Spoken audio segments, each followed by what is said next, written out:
যেদিন supreme court রায় দিল মুসলমান ভারত থেকে চলে যাবে, একজন উঠে বললেন, ইওর অনার, ফায়সালা করার আগে একটু ভাবুন মুসলমান স্বদেশী না বিদেশি। মুসলমান স্বদেশী না বিদেশি? বলে আপনি বলুন কোনটায় দলিল নিবেন। বেদের ভাষায় যদি শোনেন, অং স্বর্গদপি আদামা কল্যাং বসুমতি হেরি পদচ্যুতং আদামাং সরভিত নাম সর্বধিতে তিত্তস্ত নাম কদচ্যুতং সর্বং অত্যসায় সর্বনায় নিত্যিত নৈতিত্ব হেরি কল্যাং শুভাকান্তি নবস্তুতে বসুমতি বয়।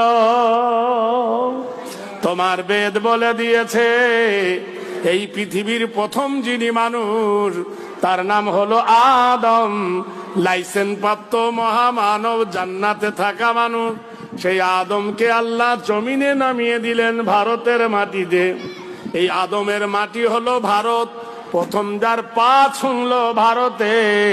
আর মুসলমান সেই আদমের বেটা, ওয়ালা কাদ কাররামনা বানি আদম।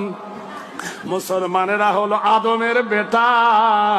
তালি ভারতের মাটি হলো মুসলমানের বাপের পৈতৃক ভিটা।